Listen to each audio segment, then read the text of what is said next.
जय हिंद दोस्तों। Global affairs में आप सभी को स्वागत है और मैं हूं साहिमान।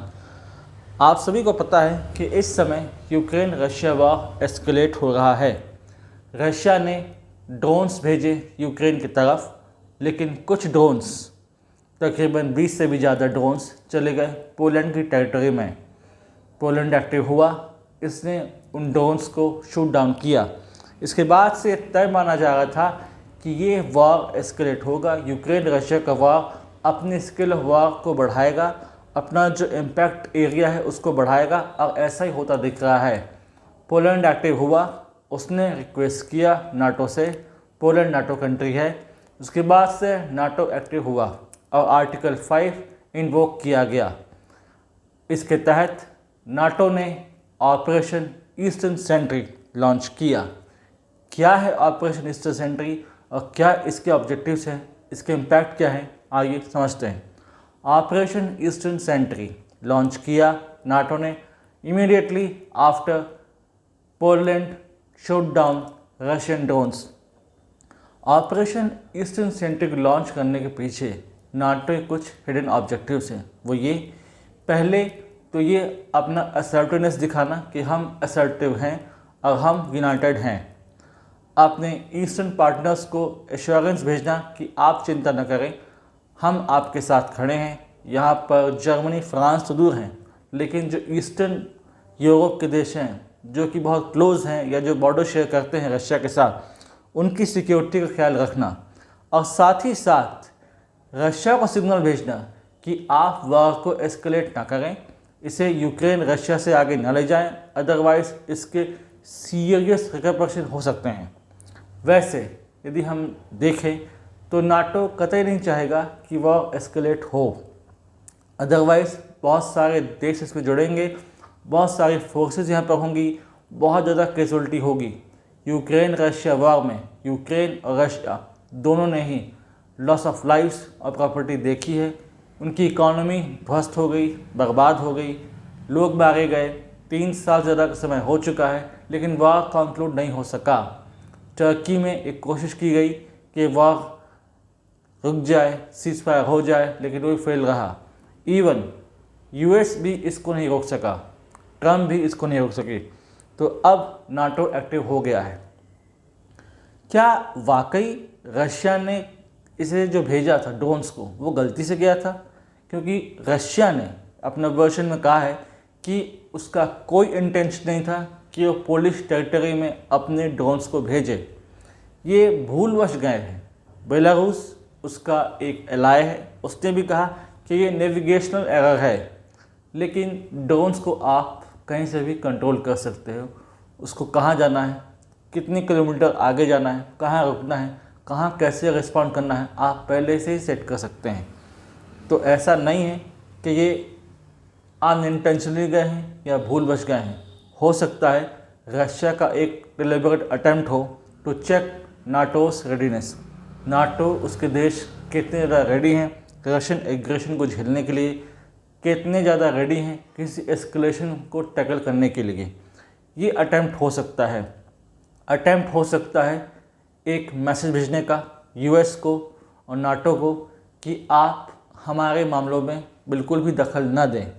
वैसे तो यूएस प्रेसिडेंट ट्रंप ने हमेशा कहा कि इस युद्ध का अंत होना चाहिए, सीज फायर होना चाहिए, लेकिन अब उन्होंने फैसला किया कि वो यूक्रेन का साथ देंगे, और यूक्रेन भी बिल्कुल सीज फायर के मूड में नहीं है। जितने भी लोगों ने ज़ेलेंस्की से कहा कि आप सीज फायर कर लो, तो वो तैयार नहीं हुए। इवन ऐसा लग रहा था बीच में कि शायद यूक्रेन और रशिया सीज फायर कर लेंगे, शायद पुतिन और ज़ेलेंस्की मिलेंगे और सीज फायर की बात हो जाएगी, लेकिन ऐसा हुआ नहीं। इवन व्लादिमीर ज़ेलेंस्की ने ये तक कह दिया कि I want go to the capital of a terrorist person, यानी कि पुतिन उनकी नज़र में एक टेररिस्ट पर्सन है। ज़ेलेंस्की के अंदर उनकी प्रेजेंसी में यूक्रेन ने बहुत नुकसान झेला है। इसके रेपरकशंस होने थे, हो रहे हैं। हालत ये हो गई है कि वह एस्केलेट हो गया है और यहाँ पर नाटो को एक्टिव होना पड़ा है। और नाटो के बहुत सारे जो मेंबर कंट्रीज़ हैं, उन्होंने अपने तरफ से कंट्रीब्यूशन देना शुरू कर दिया है। जर्मनी, फ्रांस, यूके, डेनमार्क सभी अपने अपने तरफ से दे रहे हैं सहयोग, सहायता। कोई अपने फाइटर जेट भेज रहा है, कोई एयर डिफेंस सिस्टम एक्टिवेट कर रहा है, कोई एंटी ड्रोन सिस्टम एक्टिवेट कर रहा है। यानी कि कुल मिलाकर एक लेयर्ड सिक्योरिटी देने की कोशिश की जा रही है। लेकिन फोकस इस पर होना चाहिए कि इस वॉर को कैसे कॉन्क्लूड करें, इस वॉर का अंत कैसे करें। ऑपरेशन ईस्टर्न सेंट्री लॉन्च हो गया है, यानी कि अब इस एरिया में फाइटर जेट्स लगातार पेट्रोलिंग करेंगे।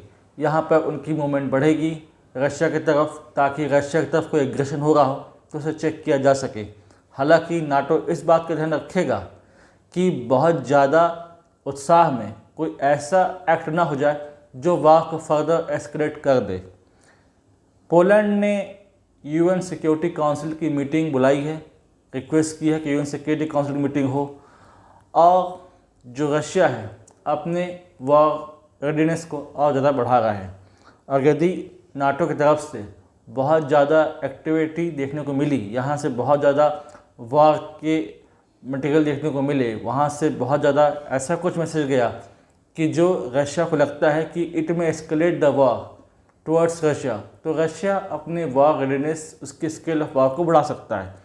वो ज़रूरत पड़ने पर और ज़्यादा फोर्सेस डिप्लॉय कर सकता है, यूक्रेन की तरफ और ज़्यादा आर्म्स सप्लाई कर सकता है। इतना तय है कि इसके बाद आर्म्स लॉबी की बहुत अच्छी खासी चांदी होने वाली है। पेरेनियल सप्लाई ऑफ आर्म्स होगा, आर्म्स लॉबी को फ़ायदा होगा। यूएस की आर्म्स इंडस्ट्री को ये न्यूज़ एक प्रकार से बहुत अच्छी लगी होगी कि यहाँ पर वह रुक नहीं रहा है, बल्कि स्किल ऑफ वार बढ़ रहा है। लेकिन लास्टिंग पीस और सीज फायर ही अंतिम सोल्यूशन है, फिर वो यूक्रेन हो या रशिया हो। रशिया का इंटेंशन है अपने लॉस्ट ग्लोरी को दोबारा पाना। व्लादिमीर पुतिन चाहते हैं कि यूक्रेन का अच्छा खासा हिस्सा उन्हें मिले। अभी भी एक बड़ा हिस्सा यूक्रेन का उनके कंट्रोल में है। क्रीमिया उन्होंने कब्जा लिया 2014 में ही क्रीमिया चला गया, यूक्रेन से अलग हो गया। लेकिन वो और चाहते हैं, यूक्रेन में ज़ेलेंस्की चाहते हैं रशिया से झगड़ना, लड़ना। उनका देश छोटा है, इकोनॉमी छोटी है, आर्मी छोटी है, तो इस लिहाज से ऐसी वारमॉन्गरिंग लंबे समय तक नुकसान पहुंचा सकती है, यूक्रेन को पहुंचा रही है। नाटो कब तक मदद करेगा, कब तक इस वार को फंड करेगा? क्या नाटो कंट्रीज़ के जो लोग हैं, जो आम जनता है, वो इसको वेलकम करेगी? फ्रांस में अभी पॉलिटिकल अनस्टेबिलिटी है, यहाँ पर सड़क पर हैं लोग अगेंस्ट गवर्नमेंट।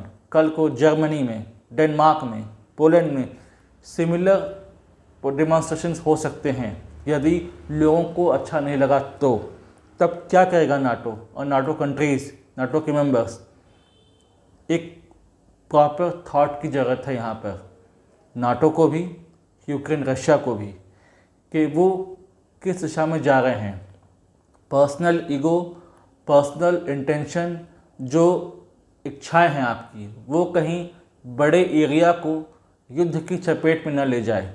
जहाँ पर पहले पीस थी, शांति थी, लोग आसानी से आ जा सकते थे, युद्ध की कोई ऐसी संभावना नहीं थी, ऐसा ना हो कि वो वार जोन में बदल जाए और लोग डर के मारे अपने घरों में रहने लगें।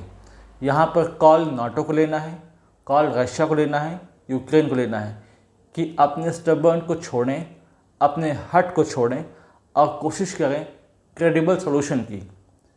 लोग बात बना रहे हैं, नाटो का वर्जन अलग हो सकता है, वो रशिया को एग्रेसर कह सकता है, रशिया का वर्जन अलग हो सकता है, वो नाटो को कह सकता है कि नाटो इस वार को बढ़ाना चाहता है, स्किल ऑफ वार को अप स्किल देना चाहता है। नाटो यूक्रेन का वर्जन अलग हो सकता है। पोलैंड कह सकता है कि हम पर हमला हुआ, हमने शूट डाउन किया रशियन ड्रोन्स। लेकिन इन सब में जो मेन जड़ है, जो मूल जड़ है विवाद की, झगड़े की, वो है वॉर। उसको आपको रोकना है, वहाँ पर आपको शांति लानी होगी, तब जाकर एक लास्टिंग पीस आपको मिलेगी। अदरवाइज़ ये ईस्टर्न यूरोप जलता रहेगा और ग्लोबली मैटर ऑफ डिस्कशन बना रहेगा।